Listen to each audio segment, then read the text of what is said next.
Benedito Alves, conselheiro aposentado do Tribunal de Contas do Estado de Rondônia, doutor em ciências jurídicas com foco em governança e sustentabilidade, é o pré-candidato a prefeito de Porto Velho pelo partido Solidariedade e é nosso entrevistado de hoje aqui no Rondônia Livre. Professor Benedito, quanto tempo, hein? Quanto tempo, uma satisfação muito grande. Prazer ter o senhor aqui. Estar contigo. Professor, nós vamos falar aqui da sua pré-candidatura, né? E vamos abordar, obviamente, assuntos relacionados à cidade de Porto Velho, à gestão da cidade. Mas a primeira pergunta que eu lhe faço é de caráter bem subjetivo e quero que o senhor fique bem à vontade para responder. Quem é Benedito Alves? Edson, eu sou paulista, nascido na cidade de Paraguaçu Paulista, em 4 de agosto de 1960. 63 anos de idade. Sou filho de agricultores. Meus pais eram agricultores e migraram do estado de São Paulo para o norte do Paraná, plantadores de café. Fui da roça. Da roça, meu primeiro emprego foi farmácia. Depois de farmácia, eu fui para gráfica. Trabalhei com imprensa, com o Peretti, que fundou o primeiro jornalzinho na cidade de Jaguapitã, no Paraná, que era a cidade dos meus pais. Depois disso, fui para o Bamerindos.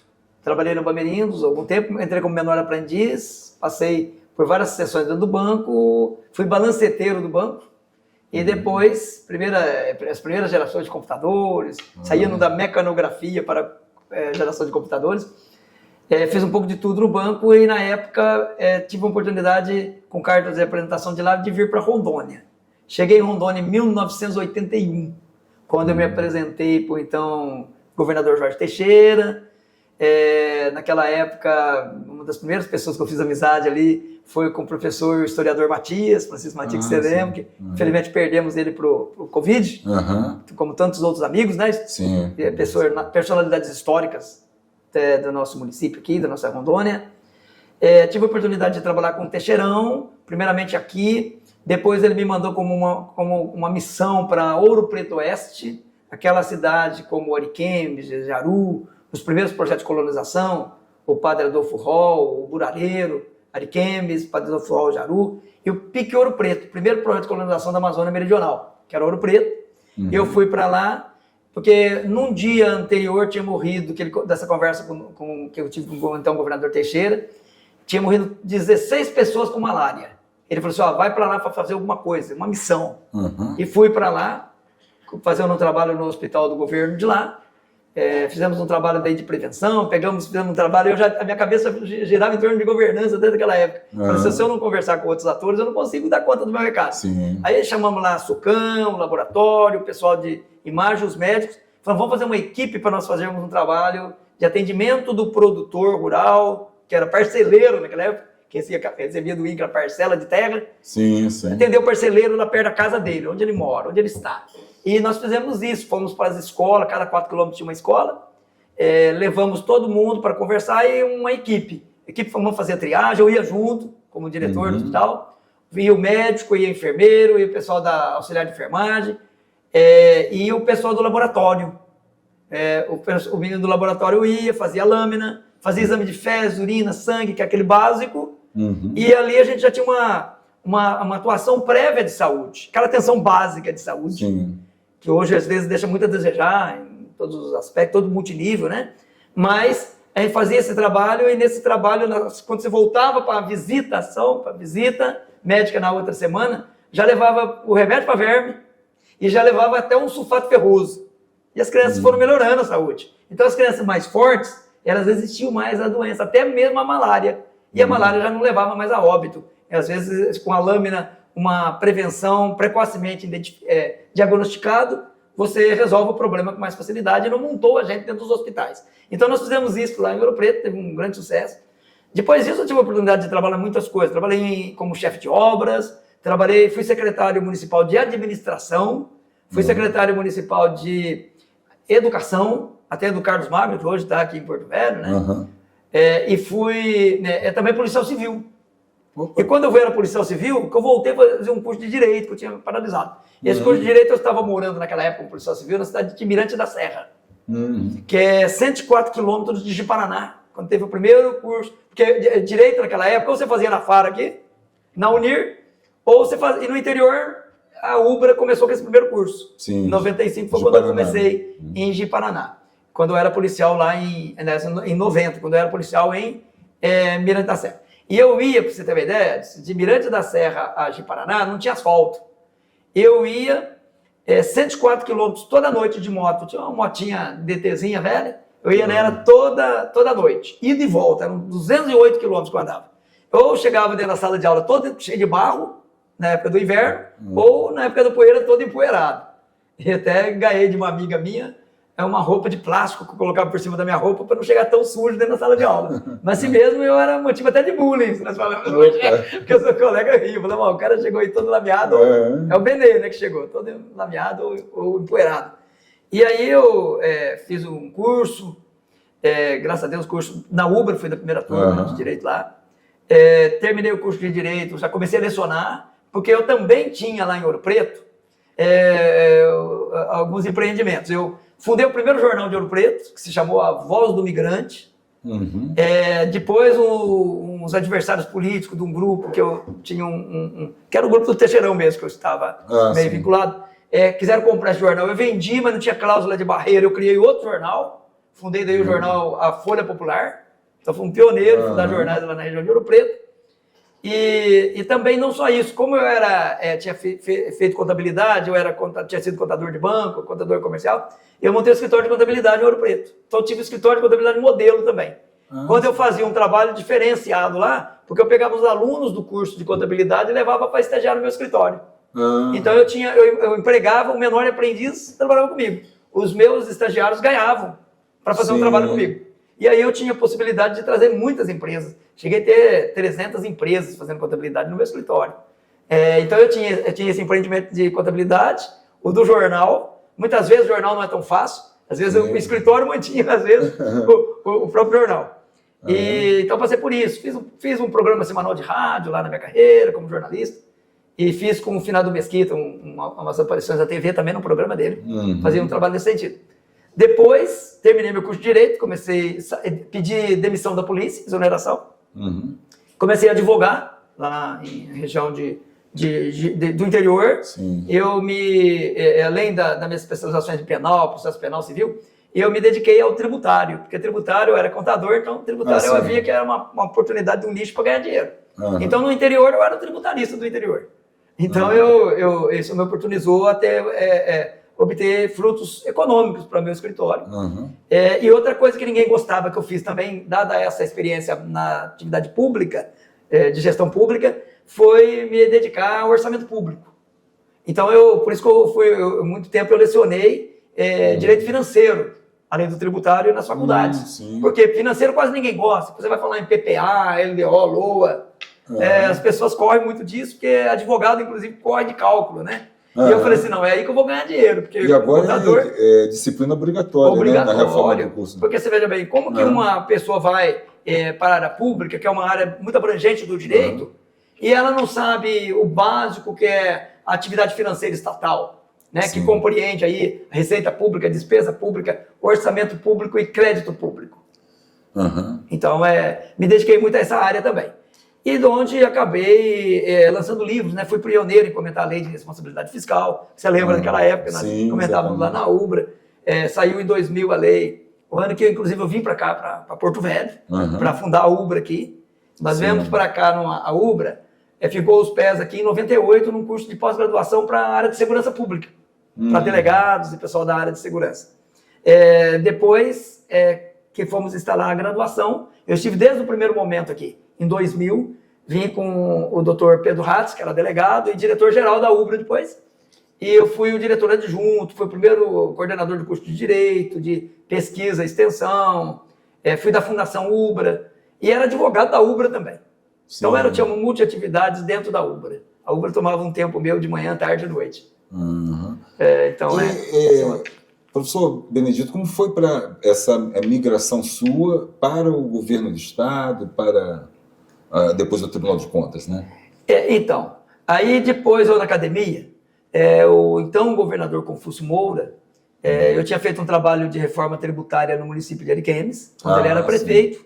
Eu só conhecia ele não muito, mas depois desse trabalho que nós fizemos lá, com o pessoal de Brasília, eu fui o tributarista que ajudei a implantar uma nova reformulação tributária lá. Começamos praticamente do zero, uma nova concepção de ordem tributária. De justiça fiscal, né? De quem ganha muito paga muito, quem ganha mais ou menos paga pouco, quem ganha pouco não paga nada. Essa era a concepção. E de uma modernização, né? Uma reestruturação do urbanismo, Ariquemes, porque Ariquemes é uma cidade planejada, então já tinha muita facilidade. Mas tinha muitos terrenos baldios, ajudamos a implantar de verdade a progressividade e regressividade do IPTU, com premiação daqueles que limpam seus terrenos, daquele que pinta sua casa, que faz a concepção urbanística do seu terreno e da sua residência. Então fizemos isso e começamos a cobrar de quem não pagava tributo na cidade. Por exemplo, bancos não pagavam naquela época IPTU, não pagava, aliás, ISSQN. Então começamos a fazer isso, empresas de cartões começou a pagar mais. Então nós conseguimos fazer com que a Ariquemes passasse de 5º lugar para ter uma receita e agregar valor na receita e passou para 2º lugar em Rondônia. Chegou a passar de Paraná na época. E eu era professor, eu estava na academia, professor. Quando o Confúcio se elegeu, ele foi à academia me procurar de novo. Falou: professor Benedito, preciso de um professor para ser meu secretário de Fazenda. E eu, naquela época, nós militamos junto na OAB, você lembra? E eu tinha sido nomeado juiz eleitoral. Já tinha sido nomeado juiz eleitoral, eu ia tomar posse. Já tinha preparado até a roupa com a doutora Zelite. A doutora Zelite era presidente do TRE e tinha já marcado a minha posse. Eu declinei para me ser secretário de Estado da Fazenda. Aí eu fui secretário de Estado da Fazenda, eu conhecia a Fazenda Pública, obviamente, a parte teórica todinha como professor, a parte prática como contador e advogando para empresas, mas eu não conhecia o outro lado. Tive a oportunidade então, de conhecer o outro lado, que é o lado da Fazenda, e pudemos, junto com auditores fiscais relevantes, pessoas de bom nome, técnicos de alta capacidade, montamos uma equipe muito boa, capacitamos esses auditores, com o dinheiro do Banco Mundial, é claro. Não tivemos, né, não hesitamos em pegar o dinheiro do Banco Mundial para fazer isso, capacitar pessoas. As pessoas compõem o maior ativo que qualquer empreendimento, qualquer organização possa ter. Né? Você sabe disso, que você mexe muito com isso, de qualificação de pessoas. Então, capacitamos, qualificamos e também investimos em tecnologia da informação e comunicação. TIC é tudo. Modernizamos,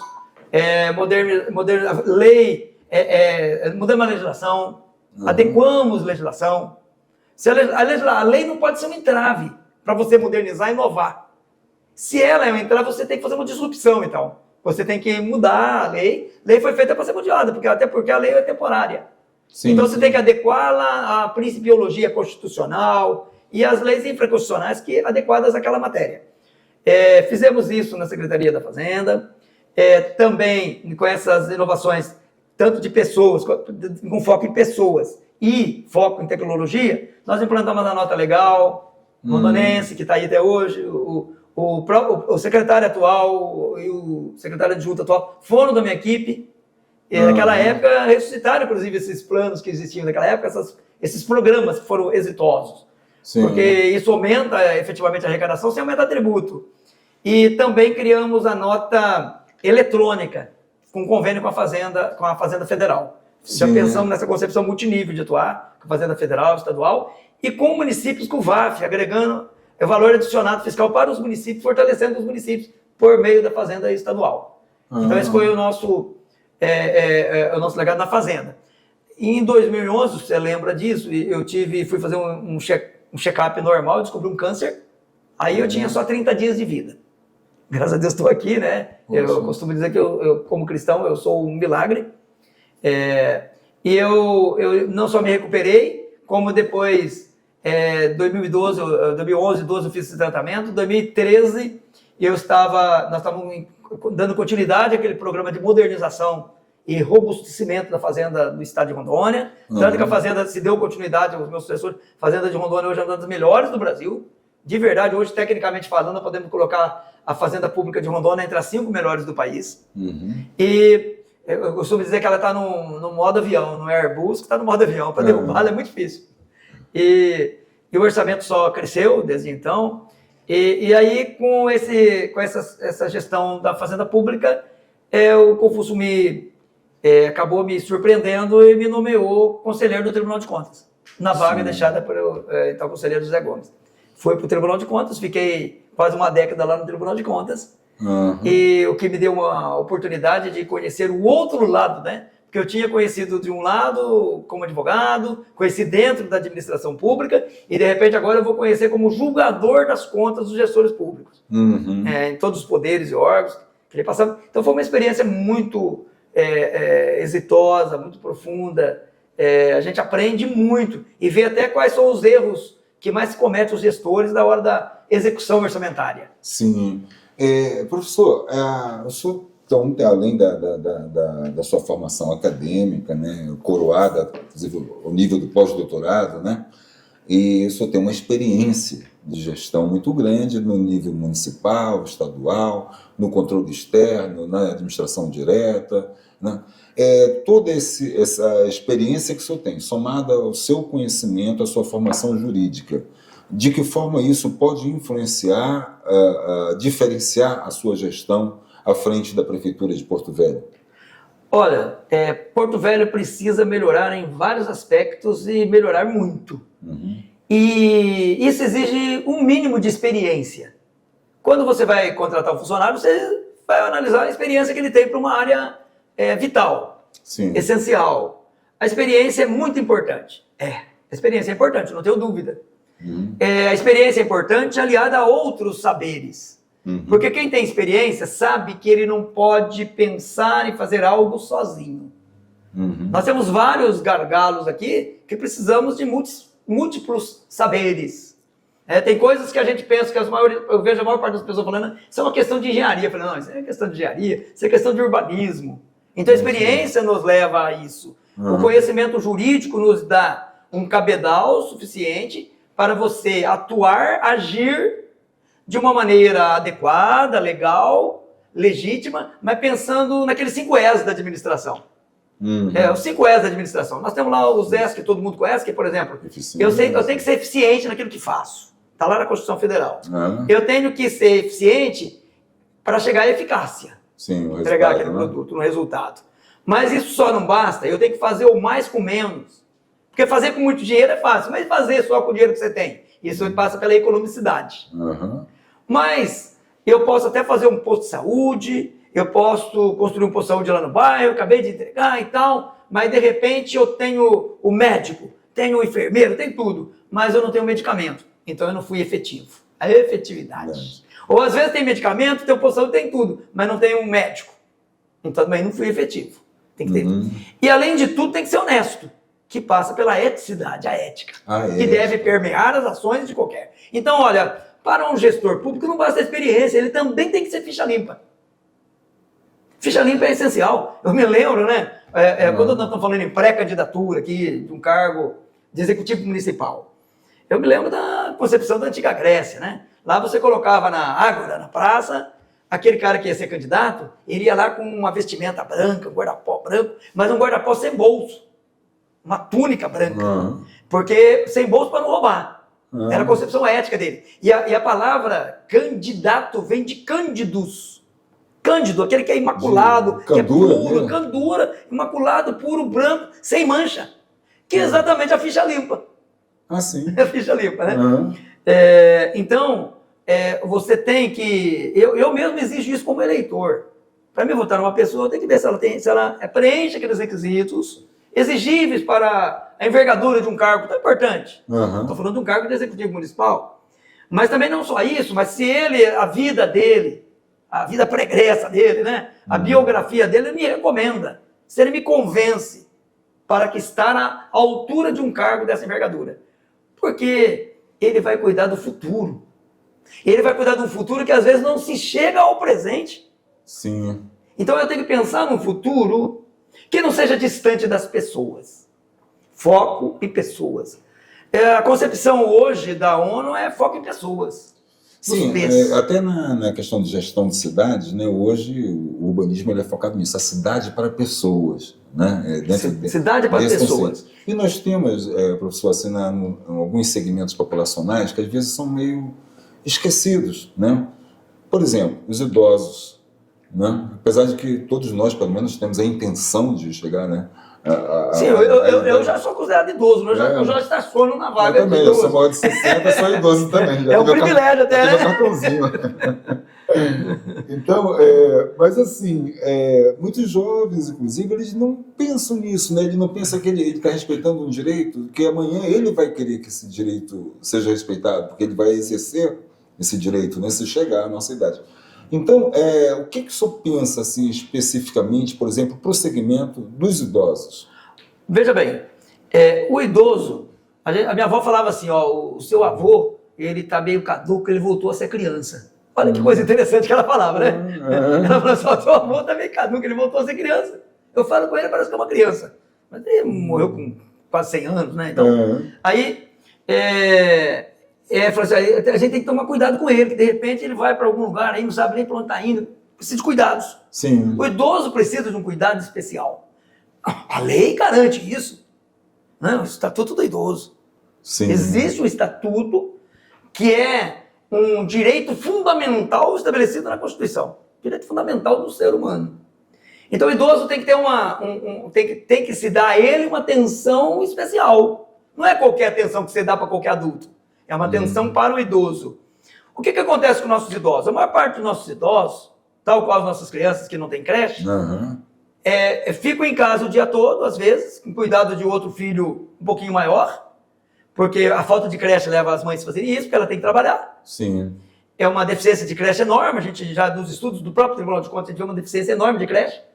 Mas eu conheço alguns gestores no Brasil que criaram a creche não só para as crianças, mas uma creche para idoso.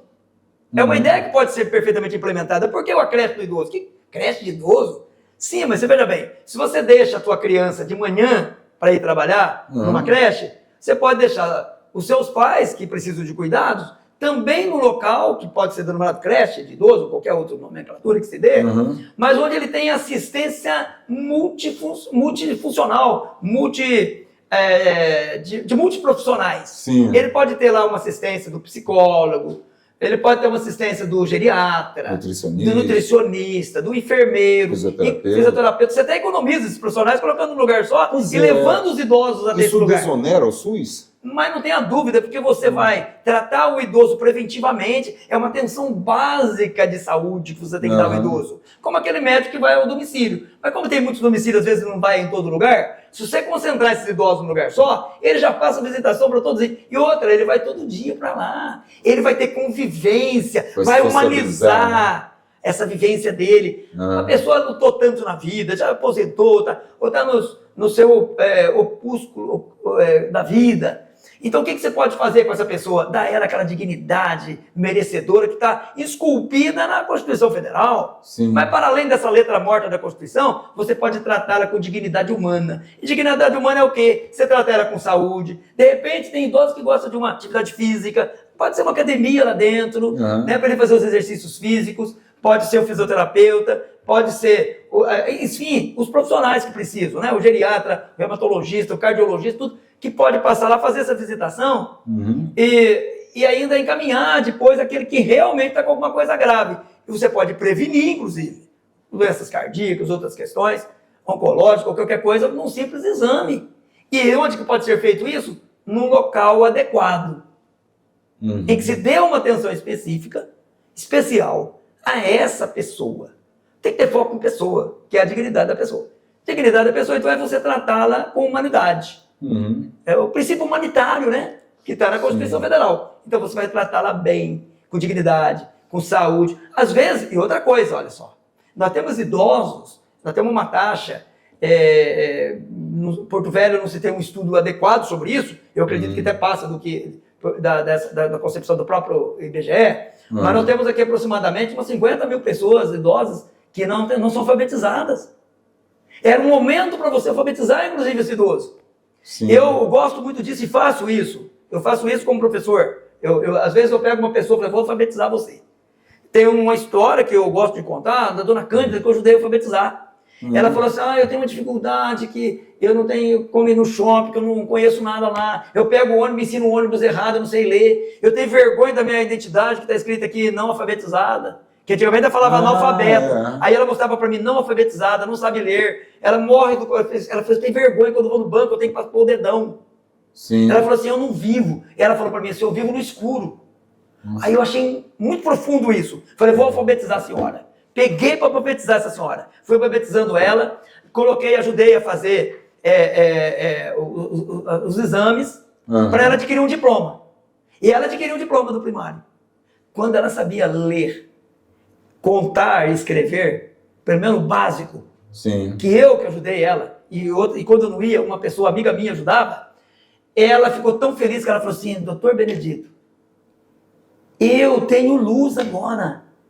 Parece que eu saí de dentro de uma caverna. Eu falei, olha a concepção até de platônica aí, né? De sair da caverna. Eu falei, eu saí de uma caverna porque agora eu sei ler, eu enxergo as letrinhas, eu sei o que significa. Falei assim, eu leio hoje o ônibus que vem vindo já de longe. Eu tive uma cirurgia de catarata, falei assim, agora eu já vejo de longe lá o ônibus está vindo, o ônibus do meu bairro. Eu não precisei pedir para ninguém que me ensinava o errado. E eu andava no ônibus aí, não é esse ônibus, parava num lugar, parava no outro, tinha que ficar perguntando, o pessoal não tem paciência com o idoso, e me ensinava tudo errado. Às vezes eu ficava 2, 3 horas até chegar em casa, porque pegava o ônibus errado. Agora não, pego o ônibus certo. E eu tenho minha carteira, está escrito aqui agora, minha carteira está com minha assinatura. Não está escrito analfabeto, não tem vergonha mais. Eu vou no banco, eu assino. E eu vou no shopping, antigamente eu comprava aquilo que eu não queria, para dar de presente, às vezes, para minha neta. Hoje não, eu vou lá, eu escolho, porque eu sei a loja. Eu sei ler. E hoje eu vivo, doutor Benedito. E ela falava assim, eu ainda quero o seguinte, o dia que eu morrer, fala para minha família, eu quero que o meu diploma seja enterrado junto comigo. E se enterrou o diploma com ela. Então é uma coisa que eu trago para minha vida. É uma coisa que eu me emociono de contar. E é uma coisa que me leva a ter um programa próprio meu, da CEIA, que é uma instituiçãozinha que eu criei há algum tempo, que é Centro de Estudos Integrados da Amazônia, que eu faço o analfabetismo zero.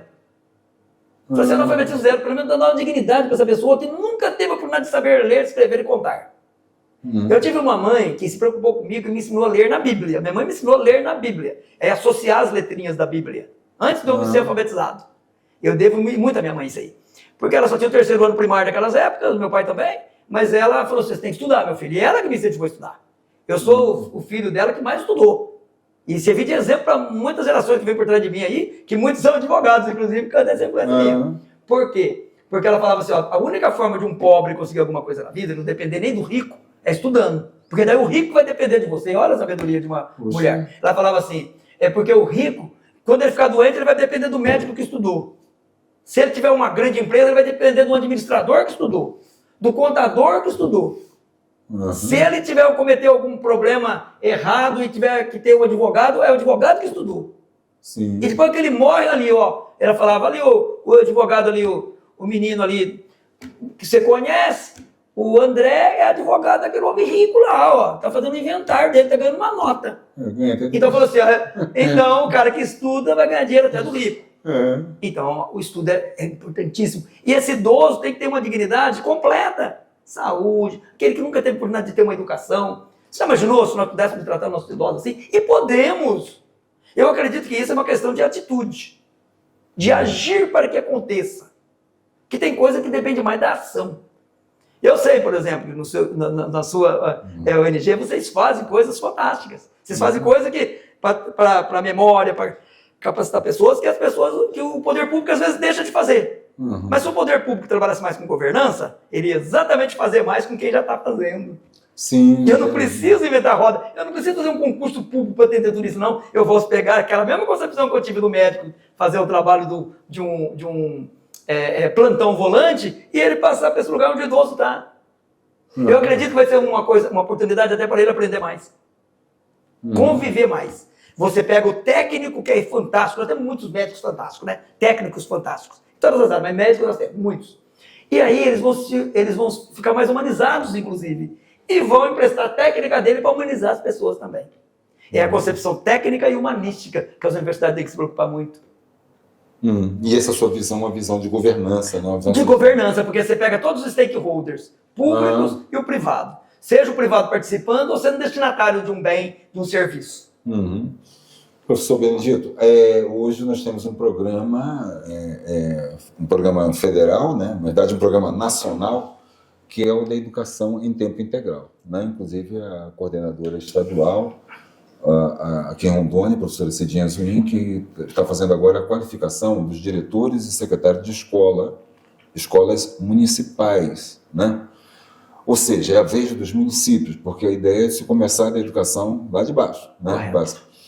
O senhor, passando na convenção, sendo candidato, sendo eleito, né, prefeito de Porto Velho, de que forma o senhor pretende trabalhar essa implementação da escola em tempo integral? Veja bem, primeiro, num primeiro momento, nós temos que aproveitar os prédios que até já existem com essa concepção para a gente implementar nas escolas que já existem. Você vai ter que pensar em estrutura física, vai ter que pensar em adequação da estrutura física no primeiro momento, porque o ideal, na minha concepção, seria nós avançássemos e tivéssemos uma escola dessa concepção de ensino integral, em tempo integral e ensino na sua integralidade também. Sim. Que inclui aí artes, cultura, esportes e formação técnica e etc.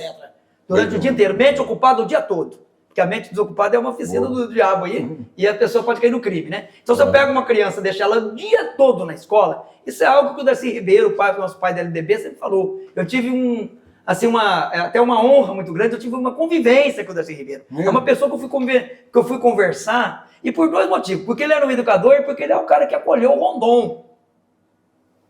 No finalzinho da vida dele, ele era o cara que acolheu o Rondon. Ajudou o Rondon. Nos últimos dias ficou com o Rondon.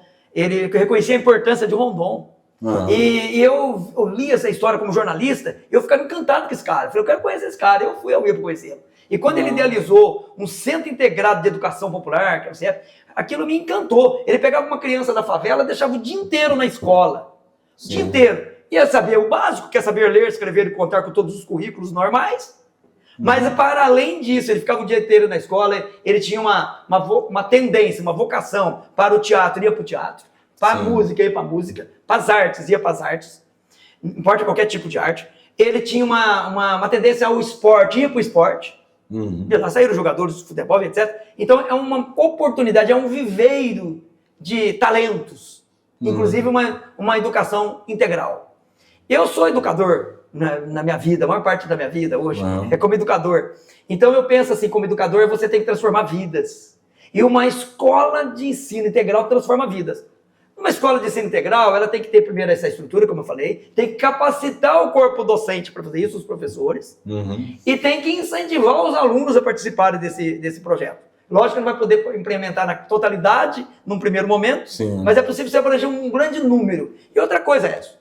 Nós temos que preparar Porto Velho, por exemplo, para um futuro que se avizinha e que eu consigo ver como secretário de Fazenda que já fui, e como conselheiro, que joguei contas e analisei economicamente a nossa vida econômica aqui do município, eu vejo Porto Velho como um futuro que já chegou. E que futuro é esse? A partir do momento que se vai implementar aqui a maior empresa de fertilizantes, uma das maiores do mundo, que é a Fertipar, Porto Velho pode se preparar para virar um Cuiabá.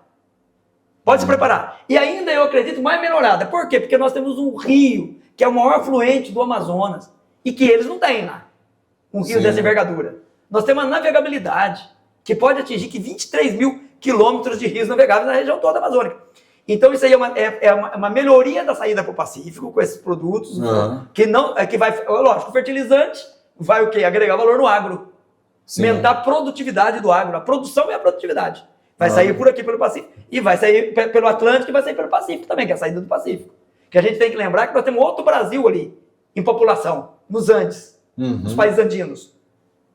Que está aqui só. Agora é fácil, já dá para ir para lá de carro. Então nós podemos, isso inexoravelmente vai acontecer. Essas duas saídas nossas, Atlântico e Pacífico, com a veemência que o Miguel de Souza e outros personalidades aqui falavam antigamente, isso vai ser inexorável agora. A Fertipar, para mim, vai ser uma inauguração disso. Porque nós vamos ter uma fábrica de fertilizante, e poucas fábricas de fertilizantes existem no mundo, e essa vai ser uma fábrica muito importante aqui.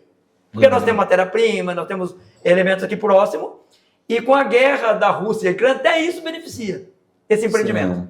É uma questão geopolítica mundial, inclusive. Então, o Porto Velho se prepara para isso, ou ele fica para trás. Então, Porto Velho tem que se preparar para esse futuro que já nos está chegando agora. E quando a gente fala de educação, a sua ideia, então, é formar as novas gerações para que elas se apropriem desse crescimento. Exato. E como que você forma numa escola integral? Olha só, vamos pegar aqui, lá no Paraná tem alguns exemplos fantásticos. Pego lá Pato Branco, no Paraná. Todo mundo fala inglês, as crianças lá. Inglês fluente. Inglês fluente. Então nós temos que pelo menos falar inglês e espanhol aqui, fluente nas nossas crianças. Tem que falar. Por quê? Porque isso vai ser relevante para essa mercancia internacional que se avizinha. Sim, sim. Na quantidade e na qualidade. Então, no mínimo, nós temos que pegar essas crianças nossas, dar uma oportunidade de vida real para elas. Né? O inglês é a língua universal, não tem jeito. Enquanto não se tem o esperando. Pois é. Que eu sei que você sabe, idealizador, né? Mas pelo menos que se fala o inglês e o espanhol agora, e nós vamos ter uma ligação andina. Eu estive recentemente no Peru. No Peru, recentemente não. Mais recentemente, no Chile agora. O Chile evoluiu assim, enorme. No dia que eu fui lá agora, tinha inaugurado um trem-bala para atender os turistas que vão às vinhas. Onde eu tomo vinho aqui, onde você pega o vinho, você compra aqui, que você vê com os amigos tomando vinho aqui. Então eu tô tomando vinho aqui. Vou lá conhecer aquela vinha. Agora a gente tem um trem-bala que vai da capital pro interior. Trem-bala que vai rápido, que era muito difícil, as estradas ali nos Andes e tal. O cara vê um trem-bala lá. Um trem de alta velocidade. Quer dizer, nós temos que ter investimento de envergadura para o município desse. Então, mas a escola integral abre a mente. E aí eu sou daquela concepção, mas mente é igual paraquedas, melhor aberto. E você abre a mente do menino desse, você deixa ele o dia inteiro na escola. Sim. Hoje, professor, nós temos ilegalidades patentes na administração municipal de Porto Velho, né, como a ausência de base legal para o funcionamento do Conselho Municipal da cidade, uma vez que a lei que regia isso, ela foi revogada pela um jabuti que foi enfiado na lei do plano diretor, revogando os dispositivos. E nós temos, por exemplo, a imposição do ônus da calçada para o proprietário do imóvel, quando 14 anos atrás já foi decidido, no caso de Pimenta Bueno, que isso é uma inconstitucionalidade em relação à Constituição do Estado, por isso foi julgado pelo nosso Tribunal de Justiça. Fora outras questões, nós temos, por exemplo, recentemente o ministro Herman Benjamin declarou a calçada o mínimo existencial do pedestre na cidade. Bonito, né? Lindo, lindo, lindo. E, além disso, nós temos o nosso Código de Trânsito que fala que ela é parte da via pública, né? Não parte do imóvel, né? Então, enfim, nós temos evidências bem claras de que essas práticas devem cessar. De que forma o senhor, como gestor da administração municipal de Porto Velho, o senhor proporia a correção dessas anomalias jurídicas? Bom, isso passa por duas questões. Se nós temos anomalias jurídicas e é um relacionamento com Câmara de Vereadores, às vezes, eu tenho que melhorar esse relacionamento. Aí nós estamos falando em três coisas. Aí vai para a governança, né? A governança para ter governabilidade. Sim. Ou a governabilidade para ter governança. Porque governança, para além da mera gestão, de um cara ser um gestor competente, que faz realmente em prol do bem comum, ele tem que ter a governança, porque a governança, ela pressupõe, primeiro, um líder. Um líder na verdadeira acepção da palavra.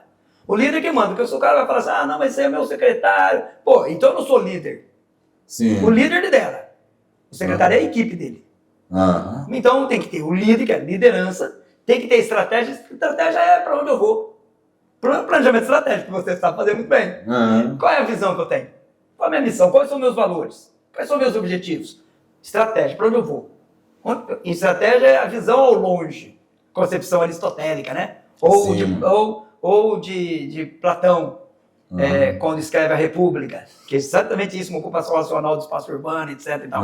Então ele fala assim, eu tenho que a lei. E a lei, na concepção de Platão, de Aristóteles, a lei ela não pode ser um óbice, um empecilho. Então, se a lei é um empecilho para a efetiva participação do povo, ela tem que se tirar esse óbice, mudar a lei, alterar a lei. Por isso existem as alterações legais. Existe uma lei no Brasil que ensina e que demanda e que determina como que se faz e o que se faz. Por exemplo, não pode ter jabuti na lei. Sim. A lei ela é clara, objetiva com aquele assunto. É a Lei Federal 95/98, ela ensina, determina e diz até como que vai ser o português utilizado na lei. no presente, não no futuro, uma série de fatores dos indicativos. Então a lei tem que ter clareza, concisão, presteza e foco. Então se uma lei é ruim, tem que mudar a lei. Uhum. E quando não tem lei, então é uma anomia, é pior ainda. Então tem que fazer a lei. Exatamente para dar não só aquela mera legalidade que se pretende, mas uma legitimidade. Porque a legalidade é a lei feita. A legitimidade é a participação daquele que vai implementar a lei. Então aí a governabilidade é esse relacionamento que eu tenho com os outros atores. E aí perpassa no executivo e legislativo trabalhando com o mesmo escopo ali. Então, olha, eu tenho que ter a governança, essa governabilidade para que a gestão vá bem. Quando não se tem uma coisa que une essa, a gestão não vai bem. Isso é bem claro. Né? Então, é porque a gestão, a governança é a estratégia que se tem. Para onde eu vou? Qual é o meu planejamento estratégico? Plano é como se fosse um piloto que faz, eu falo assim, eu vou decolar daqui. Vou pegar um voo de cruzeiro e vou, logicamente, aterrissar, pousar lá naquele outro destino. Quando ele não tem um planejamento estratégico, ele nem sabe, ele só decolou, não sabe para onde vai. Então, está perdido. Né? Perdeu o norte. E a gente costuma dizer, eu como professor, eu falava para meus alunos, você nunca pode perder o norte. Quem vai fazer uma pesquisa, uma tese? Você tem que ser o norte do que você quer. Você pode estar meio desorientado em determinado momento, porque às vezes um piloto pega uma tempestade, fica uma desorientação momentânea. Desorientado você pode estar, você vai usar os equipamentos, os recursos que você tem para orientar. Por isso que um aluno precisa de um orientador. Quando vai depender uma tese, um TCC, uma monografia. Orientador. Não pode perder o norte, porque ele está desnorteado, aí não sabe para onde está indo. E quando eu falo que é falta de governança, a pessoa está desnorteada, que perdeu até para onde eu vou. Então tem que ter. Assim, um absurdo eu falar que tem uma lei que me impede de fazer alguma coisa com a participação popular. Participação popular é a essência da nossa Constituição de 88, que é a Constituição Cidadã. Participação do cidadão. Como que eu posso querer governar um estado, uma cidade, se eu não tenho a população participando comigo? Eu não posso. Eu posso devo construir cientificamente um projeto. Mas eu tenho que captar a essência com a população. Porque às vezes lógico, auscultar, conversar, ouvir a população. Se o foco é em pessoas, eu tenho que pensar em pessoas o quê? Hoje se preconiza na concepção da própria ONU, né? Que essas concepções sustentáveis de hoje, cidades sustentáveis e modernas, o quê? Pessoas vivendo em paz, sendo prósperas, agindo em parceria público-privada, para melhorar a vida, inclusive, do planeta. Senão não melhora a vida na Terra. É isso. Os 5 P's. E o senhor, focado em pessoas. O senhor, professor, só acha que... O senhor assumiria esse compromisso de, na sua gestão, tornar Porto Velho uma cidade sustentável? Não tenha dúvida. Eu acabei de falar, não só por isso, né? Mas eu sou mestre em Direito do Estado, que pensa isso. Sou doutor em governança com foco na minha tese em sustentabilidade ambiental. E o meio ambiente não é só o meio ambiente lá, não, natural, não. O meio ambiente é o meio ambiente de trabalho, é o meio ambiente onde eu vivo com a minha família, é o meio ambiente onde eu caminho, é o meio ambiente quando eu ando na rua, às vezes não tem uma árvore para amenizar os focos de calor. É um urbanismo que não existe, é um meio ambiente todo, urbano e rural. Então não tenha dúvida que a concepção de sustentabilidade ela tem que ser um compromisso do gestor. E a sustentabilidade é como um todo. Sustentabilidade é tudo que é sustentável, que não cai. Não deixar a peteca cair, né? Isso que é sustentável. E com foco em quê? Sempre em pessoas. Atendendo o idoso, atendendo a criança, atendendo o adolescente, atendendo o nosso jovem com atividades boas, que a integral passa da criança depois para o jovem, atendendo um atleta, que tem que ter uma visão voltada para o atleta, que representa, né? E é uma ocupação saudável, né? Para as nossas crianças, adolescentes e jovens. Professor, e esses conceitos, né? Por exemplo, cidade para pessoas, cidade inteligente e sustentável, né? Quando a gente fala da cidade inteligente, presume-se que ela deriva de um planejamento, uma planificação também inteligente, né? Se não houver inteligência no planejamento, dificilmente, né? E nós temos, às vezes, alguns planos municipais que eles são feitos a toque de caixa para atender a um calendário nacional de liberação de verbas. Então, por exemplo, até o dia tal, quem não tiver o plano municipal tal não vai receber verba federal. Isso aqui é o que aconteceu com o saneamento básico, né? Aí foi feito um plano municipal de saneamento básico em Porto Velho que deixa fora 30 mil habitantes de União Bandeirantes. Eles entendem, mas não é, porque o União Bandeirantes é um povoado, é formalmente uma vila, Sim, que não é sede de distrito. E não é nem sede de distrito. Pois é, ela está fora está desterrada. Né? Sim.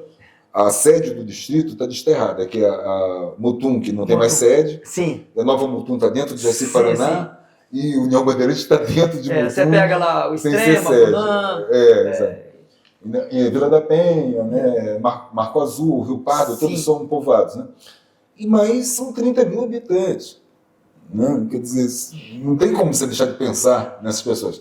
Mas o que nos chama a atenção, professor, parece que nós temos um plano municipal de saneamento básico, pelo menos formal, né? E não temos um plano de gestão de recursos hídricos. O senhor acha inteligente eu planejar saneamento básico sem planejar antes os recursos hídricos? É colocar o carro na frente dos bois, né? Porque, veja bem, quando eu falo em saneamento básico, eu tenho que ter em mente que saneamento básico não é só rede de esgoto, é a rede de esgoto, é a água tratada, sim, é as mananciais protegidos, que senão não tem água tratada. Sim. Eu costumo dizer assim, se eu derrubo tudo as nascentes e as árvores perto das nascentes lá na minha fazenda, eu vou ter que fazer um poço artesiano depois, senão eu não vou ter água nem para o boi beber. Então tem que ser inteligente. Sim, né? Exatamente. Tem que ser sustentável. E aí, também, então, como eu falei daqui, a água tratada, a rede de esgoto, as águas pluviais, por isso nós temos alagamentos, a canalização dos igarapés, né? As infraestruturas urbanísticas, né? para a destinação dessas águas pluviais, que aqui naturalmente tem que cair no madeira aqui, né? Que nós tínhamos que ter galerias suficientes para isso, as canalizações dos nossos igarapés, a limpeza dos igarapés, a destinação dos resíduos, de todos os resíduos, vidro, metal, plástico, e etc. Sim. Todos os, até de pilhas e etc., medicamentos, hospitalar, tinha que ter essa destinação de todos os resíduos. Tudo isso perpassa por uma concepção de governança sustentável. Eu tenho que ter isso, porque se eu fizer só de uma coisa e não fizer da outra, eu não estou sendo sustentável. E isso é falando de uma cidade sustentável. E quando eu falo de uma cidade inteligente, que você falou que é interessante, hoje quando eu falo em inteligência, eu tenho que contemplar a tecnologia, a inteligência até artificial. E a tecnologia nos ensina que até na segurança, em tudo, eu posso melhorar a minha cidade. Em tudo. Sim. No trânsito. Eu posso melhorar com os portais inteligentes de quem entra e quem sai da cidade. Sim. Pessoas logicamente, com reconhecimento facial, reconhecimento de placas de veículos. Eu posso melhorar a segurança da minha cidade com câmeras espalhadas, com os portais de entradas e saídas. Nós temos poucos portais aqui de entrada e saída. Nós podemos melhorar a vida nossa, a segurança nossa no todo.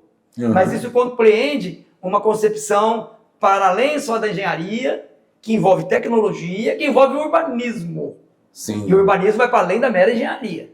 A concepção arquitetônica, etc. Aí você melhora a sua cidade, você valoriza a cidade, você não coloca amontoados de gente, ou você tira pessoas que estão numa área que não está habitada para habitar uma área, como o centro histórico, nós estamos conversando aqui de ab início, o centro histórico nosso que tem que ser melhorado, humanizado aquele centro histórico.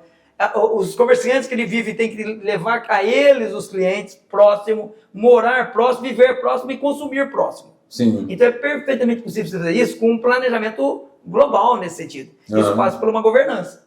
Você tem que ter um líder que tenha uma visão e que tenha um controle. Não pode perder o controle. Por isso que governança é isso. Liderança com estratégia e com controle. Um dos problemas também, professor, que nós temos hoje na cidade de Porto Velho, bastante gritante, é a especulação imobiliária, né?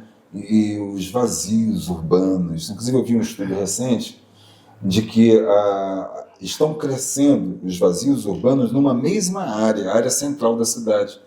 Você vê que é interessante. Na periferia, vamos dizer assim, está estabilizada a taxa de vazios urbanos. E na área central está crescendo o vazio urbano. A gente tem aqui casos, né? Quase um quadrilátero inteiro aqui do antigo Hotel Vila Rica, né? Com prédios vazios. Poderia ser dado uma destinação social ali, um aluguel social, alguma forma de ocupação. Nós temos terrenos ali, sobretudo bairro Olaria, esses bairros mais antigos, mais tradicionais, até hoje aqueles terrenos vazios e as pessoas apenas aguardando a valorização imobiliária, pessoas que não têm compromisso com a cidade, né? De que forma o senhor agiria como prefeito para corrigir esse absurdo? Isso é uma distorção, porque quando eu tenho esses espaços vazios, já se utilizou o recurso público e a pessoa está habitando em outro lugar onde vai demandar o quê? Novos investimentos na área de comunicação, de asfalto, de luz e etc. Então eu tenho que ser inteligente. Tem um livro que é de milenar, né? Que é a República de Platão. E ele fala assim, a ocupação do espaço tem que ser racional. Porque até mesmo os terrenos vazios você tem que incentivar mediante lei, mediante um plano diretor. Como que eu vou fazer para que esse proprietário construa aqui? Eu vou buscar linhas de financiamento com dinheiro barato. Quem tem dinheiro barato usa, quem tem dinheiro caro não usa. Sim. Então eu tenho que compreender uma governança no sentido, primeiro eu faço uma legislação, depois eu estabeleço governança para viabilizar a vida desse proprietário. Porque, de certa forma, quando eu criar no plano diretor aqui uma determinada zonas específica para habitação, para exercer essa ou aquela atividade, seja ela como o planejamento de Brasília, hoteleira ou isso ou aquilo, num lugar adequado, o que eu vou fazer com isso? Eu vou valorizar inexoravelmente aquele imóvel, mais do que se tem. Sim. Então, de duas a uma, eu faço uma lei ou ele faz, ou uso a progressividade e a regressividade do imposto, do IPTU, logicamente, harmonicamente com um plano diretor revigorado, reestruturado, refeito, com base ouvindo a comunidade, ouvindo a sociedade. E aí eu vou estabelecer que naquele lugar ali, que já foi uma zona letreira, de repente pode ser uma zona para outras coisas. Sim. Uma adequação, uma destinação para alguma atividade econômica que vai atrair investidores, inclusive. Sim. E aí, com certeza, eu vou trazer habitabilidade ali. Tem exemplos no Brasil, alguns lugares de cais de portos que eram zonas terríveis, de baixo meretriz, de prostituição, e que hoje são zonas de turismo. Pará, Rio de Janeiro. Sim, nós temos exemplos. Então a gente tem que pegar aquilo que deu certo em algum lugar e fazê-lo. Professor, aí o senhor tocou num ponto, por exemplo, quando a gente tem o Porto Maravilha, no Rio de Janeiro, né? De uma OUC, né? Operação Urbana Consorciada, que levanta fundos por meio de quê? Da outorga onerosa do direito de construir, ODC, que é um instrumento previsto no Estatuto da Cidade. Muito bem. Geralmente, né, a outorga onerosa do direito de construir é um instrumento que vem associado a uma operação urbana consorciada que delimita uma área e todo o recurso levantado ali é vinculado para ser aplicado naquela área, naquele projeto, né? Na nova lei do plano diretor, colocaram agora o uso desse instrumento, a outorga onerosa do direito de construir, mas não se fala em operação urbana consorciada. Ou seja, o senhor não vê o risco de que seja apenas uma forma de colocar títulos no mercado? É verdade. A gente tem que acabar exatamente com essa especulação, que um ganha e a sociedade perde. Não podemos permitir isso. Então, se é que tem que rever a lei, temos que rever a lei. Né? Porque muitas leis são feitas para destinar para determinados elementos, para que eles se enriqueçam às custas de outrem. Isso não é legítimo. Pode ser legal, mas não é moral. Sim. E quando eu falo em legitimidade, eu estou falando uma coisa que pode ser até legal, mas não é moral. Então nós temos que rever. E como que você faz isso? Traz a sociedade para o debate e a gente muda. Perfeitamente possível. Sim, eu duvido que alguém fale assim, não mudo, e vai fazer no bastidor, não vai não, traz a sociedade para discussão. Quando você traz a sociedade para discussão, a sociedade é a dona da razão. O vox populi, o vox dei. A voz do povo é a voz de Deus. Então, se a maioria está dizendo, e os estudiosos, traz os estudiosos nossos, eles vão falar, não, isso aqui é o mais adequado, é isso. Então, vamos mudar a lei. Ninguém é dono da verdade. E nenhuma lei é totalmente a verdade. Até porque a lei é modificável, é substituível, alterável. É um instrumento, né? Um instrumento pelo qual, se eu tenho um instrumento pelo qual posso melhorar a vida da cidade, a urbanização, cidades inteligentes, cidades sustentáveis. E ela vai ser um motivo de impedimento de um crescimento racional, progressista. Então, modifiquemos a lei, sejamos racionais. Né? Vamos falar do campo agora, que o prefeito é prefeito do município, né? Não só da cidade, né? Nós temos em Porto Velho um trabalho que foi feito em 2014 na gestão do prefeito Mauro Nazif, que foi a primeira e a única, até hoje, Conferência Municipal de Agricultura e Abastecimento, da qual resultou um anteprojeto de lei que foi aprovado, sancionado, e que institui a Política Municipal de Produção e Abastecimento e estabelece o primeiro plano decenal. Isso foi em 2014, logo estamos em 2024, está na hora de rever, né, esse plano decenal. A lei também prevê que a revisão desse plano ela se faz com a convocação de nova conferência, né, de agricultura e tal. Tem gente que tem medo de conversar com o povo, você acha que é isso? Inibe, às vezes. Muitas vezes se tem medo de conversar com o povo, porque o interesse que se tem de determinado grupo dominante vai colidir com o interesse do povo. Isso é real. E não temos o sol com a peneira. Isso é verdade. Né? Sejamos racionais e saibamos que isso que acontece. Então nós temos que ver qual é o interesse maior. O interesse maior, inegociável, é o interesse público. Santo Agostinho ele fala assim, se o Estado, e eu estou falando do município de Porto Velho, se ele não existe para o bem comum, e o bem comum não é o bem do Benedito, não é o bem do Lustosa, é o bem de todos, é o bem comum. E se o bem é comum, também nós estamos inseridos nele. Sim. Óbvio, por óbvio, como destinatários dele. E se ele não serve a isso, então o Estado não serve para nada. Ele está atrapalhando a vida dos investidores, das pessoas que são empreendedoras. Não podemos impedir que empreendedores atuem na nossa cidade, mas nós temos que ter regras. E as regras têm que ser bem definidas antes. Então, se tem uma regra que vai beneficiar meia dúzia, em detrimento do povo, essa regra tem que ser alterada. Não podemos permitir isso. Podemos permitir isso. Às vezes também, professor, assim, esses interesses de pequenos grupos, eles são predatórios até por uma falta de esclarecimento, porque quando a sociedade toda ganha, é lógico que o investidor... Exato. E às vezes se faz uma lei apressadamente, sem discutir com os verdadeiros destinatários e aqueles que conhecem aquela matéria. Ninguém pode se dar ao luxo de saber que sabe tudo. Sim. Ninguém sabe tudo. Por exemplo, o gestor ele tem que contar com pessoas do urbanismo para ele entender exatamente o que precisa melhor. Porque às vezes eu acho que deve ser feito assim, mas não. Ele vai falar assim, isso aqui é mais barato que se faça dessa forma. Então você vai ter que pegar essa verdade e trazer para a realidade. E quando você fala na agricultura, eu sou agricultor. O agricultor tem que ser valorizado no produto dele. Essa é a concepção de uma política voltada a isso. Agregar valor ao produto da agricultura familiar. Exatamente. Então, o que precisa fazer? Primeiro, como eu agrego valor? Um selo em que ele possa comercializar esse produto em qualquer cidade, não só Porto Velho. Um exemplo. Sim, isso é perfeito. É um cinturão verde que vai abastecer Porto Velho. Nós precisamos de um SEASA. Já se ensaiou para fazer um SEASA, não sei por que não foi feito. Precisamos urgentemente do SEASA. Nós somos uma capital que não tem um centro de abastecimento. Tem a política do abastecimento, mas não tem um centro de abastecimento. Pois é, seria uma proposta do Benedito? Seria uma proposta do Benedito, um SEASA. Outra coisa, agregando valor, quando eu abro a minha geladeira, eu vejo a maior parte dos produtos, 90% dos produtos que eu consumo, eu fico doente com isso. É do Sul. Tem piracanjuba, vem de Minas Gerais, vem de Goiás, tem manteiga que é de Santa Catarina, embutido do Rio Grande do Sul, nós temos tudo isso aqui. Vamos agregar valor no nosso produto. Nós somos uma capital que não temos um monte de coisa, né? Não temos hospital, mas nós não temos também um distrito industrial de Porto Velho, não tem. Professor, e como é que o senhor vê essa exportação de commodities aí? A sojicultura, tá, mas saiu o grão in natura daqui? Como é que o senhor vê Pois isso? Essa é outra coisa. Veja bem, o grande, ele tem uma capacidade de se reinventar, etc. Mas é assim, nós temos que agregar valor nesse produto também aqui. Porque não é possível que eu compre um produto que vai do meu soja aqui, que vai servir de matéria-prima, vai para o mundo e põe volta na minha prateleira do mercado, eu pagando caro. É absurdo isso. Aqui tem que ter não só esmagamento do soja, não, tem que ter industrialização. Nós temos que ter um distrito industrial de Porto Velho. Nós vamos ter uma empresa de fertilizante aqui, que é aqui. Aí eu vou criar produto e vender in natura para o resto do mundo.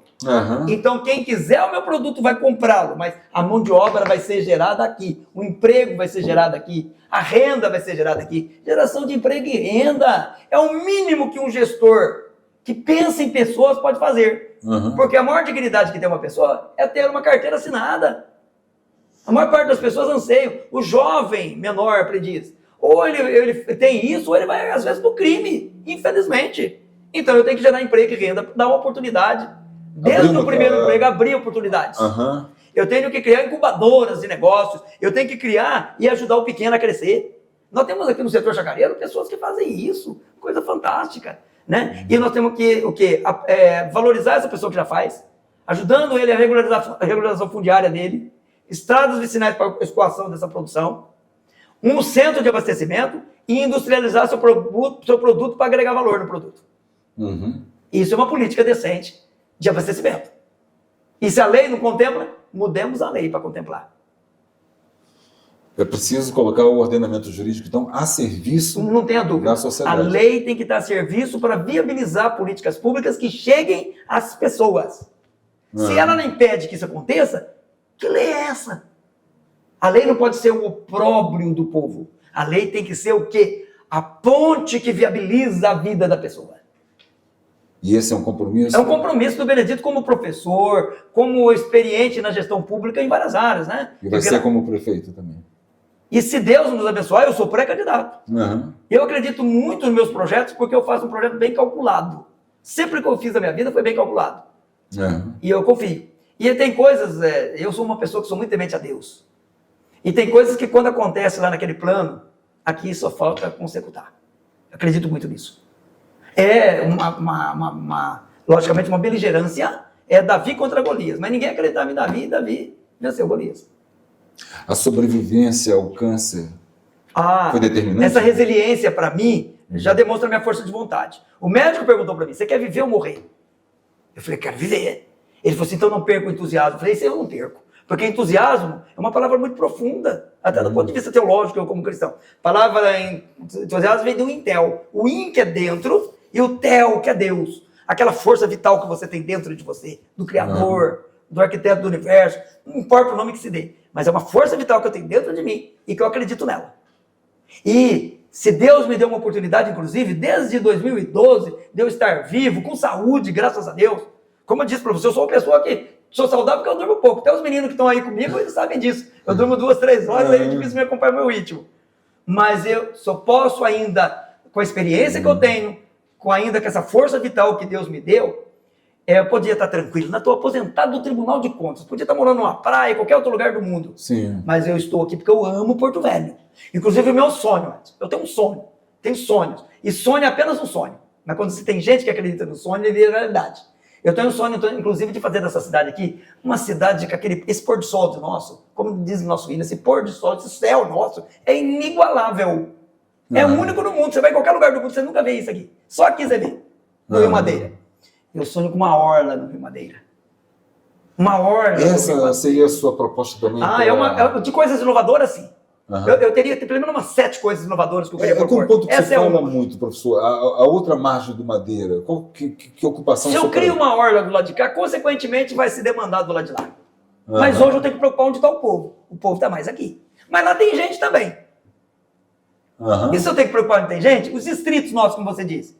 Não, Bandeirantes é uma cidade mais populosa que muitas das cidades nossas aqui de Rondônia, de municípios. Então eu tenho que ir até eles, a prefeitura tem que estar lá presente. Prefeitura nos bairros, 75 bairros, é possível. Prefeitura nos bairros, é um compromisso que eu tenho. Prefeitura em cada bairro desses, 75. No mapa da prefeitura tem 69, mas na verdade tem 75. Sim. Então 75 bairros, prefeitura nos bairros. Distritos, subprefeitura nos distritos. É impossível atender todo o serviço público que aqui é dado. Ele é cidadão de terceira, segunda categoria, o cidadão do nosso distrito? Não. Ele é um cidadão que merece todo o nosso respeito. Ele é um porto-velhense. E por isso que eu falo para o seu foco não tem que ser só na cidade, aqui na zona urbana. Ele tem que ser um foco no município como um todo. E no munícipe que vive onde quer que ele esteja vivendo. Área urbana ou rural. Tá. Professor, para a gente fechar aqui um ponto fundamental em relação aos distritos, que o senhor nos trouxe agora essa preocupação também, porque nós temos um município maior do que estados brasileiros. Com certeza. Sergipe, Alagoas. É difícil. Mas o gestor que assume a rédea, ele tem que segurar. O senhor abraçaria a causa da redivisão político-administrativa do município de Porto Velho, que nós temos distritos sem sede, nós temos povoados com 30 mil habitantes. O que o senhor propõe para... Eu proponho que se faça, logicamente, a emancipação desses distritos. Nos distritos que têm condições legais de serem emancipados, a minha luta vai ser para emancipá-los. O que vai ser bom para eles, vai cortar o cordão umbilical igual o filho da gente. Tem hora que tem que cortar o cordão umbilical, senão ele não vai respirar sozinho. Ele tem que respirar sozinho, viver sozinho. As pessoas falam assim, mas vai ter mais despesa? Não, mas aquele serviço público que demora vai chegar para ele rapidinho. Vai ter que ser... Porque ele vai ter o poder lá, próximo, o executivo e o legislativo. Então, eu tenho um compromisso de, pelo menos aqui na região de Extrema, União Bandeirante, essas regiões têm que ser emancipadas. É bom para eles e bom para Porto Velho, eu não tenho dúvida disso. É um compromisso. Inclusive, eu como professor, como estudioso, professor de constitucional, estudioso do direito, defendo Essas emancipações, como você disse, ali tem gente morando que é muito mais que muitos municípios nossos. Tem município nosso que tem 8 mil habitantes, ali tem 4 vezes mais, 5 vezes mais. Uhum. Então eu tenho que atender esse povo, onde eles estão, onde eles escolheram para viver. Eu tenho que respeitar isso. Pessoas que deixaram, eu conheço gente ali que veio de tudo quanto é lugar. De Mirante, que foram meus amigos, de Urupá, de Jaru e de Tarilândia, que estão aqui. Então essas pessoas têm que ter uma atenção especial para elas. Uhum. É bastante lembrar que Rondônia eram 2 municípios, né? Porto Velho e Guajará-Mirim. E a emancipação levou a ser o que ela é hoje, né? Você e eu, nós acompanhamos historicamente muitos deles, todo esse né? processo, né? Só em Ouro Preto ali foram 5 que saíram. Sim, eu acompanhei. Né? Estão prosperando, né? Estão prosperando. Né? Professor, nós vamos já finalizar. Eu só gostaria que o senhor sintetizasse para nós o que seriam, né, esses 4 anos de gestão de Benedito Alves como prefeito, caso, né, se confirme a candidatura, a eleição. Obviamente, estamos falando na condição de pré-candidato, né? Mas o que o senhor quer que as pessoas olhem assim, para os seus 4 anos ao final deles e digam: olha, a gestão do Benedito foi isso? Tem 7 coisas, pelo menos, que eu falei que faria. Você falou em 7 hoje, né? Primeiro, um SEASA seria feito. Uma orla do Madeira seria feita. Nós teríamos a drenagem, a canalização e as galerias que necessitam para acabar com esses alagamentos, que eu mesmo moro num condomínio, mas eu não consigo chegar às vezes porque afoga o carro, se eu não tiver de caminhonete. Tem que acabar com isso. Tem que ter um shopping popular para os nossos camelôs terem um lugar decente e que eu também tenha um lugar decente para ir comprar. Sim. Valorizar esse povo. Nós temos que ter a prefeitura nos bairros, com saúde, com esporte, com documentos para ele, com academias ao ar livre, todas essas coisas tem que ter. Prefeitura do bairro para atender. Nós somos a única capital que não temos um hospital municipal. Sim. Como conceber uma capital sem um hospital municipal? Temos que ter um hospital municipal e ainda a cidade inteligente, que ela tem uma abrangência fabulosa e que integrativa e que realmente vai fazer de Porto Velho avançar. E eu penso assim, o Porto Velhense tem pressa. Ele não pode partir com uma aventura. Nós temos que trabalhar agora, e isso é possível, essa visão que eu falei que do crescimento de Porto Velho que vai ser um Cuiabá, nós temos que pensar então grande. E pensar grande é pensar no futuro de 40 anos e realizá-lo em 4 anos é perfeitamente possível. Com atitude. E trazendo, lógico, aqueles que sabem fazer juntos. E nós temos porto-velhenses aqui qualificados que sabem fazer. Professor, muito obrigado. E lógico, me sigam nas redes sociais até para ver essas propostas, né? Conhecer mais da minha história, das minhas propostas, ver as qualidades, os defeitos e saber tudo isso de proposições que nós temos feito. Está nas redes sociais, Dr. Benedito Alves. Ok. Professor, muito obrigado. Né? Espero que o senhor obtenha sucesso já na convenção, né? No processo eleitoral, que o senhor consiga colocar, né, suas propostas. E, em sendo o senhor o nosso próximo prefeito, que o senhor torne Porto Velho uma cidade mais feliz. Okay? Um Porto feliz. Maravilha, meu querido. Okay. Muito bom estar contigo, Edson. Beleza.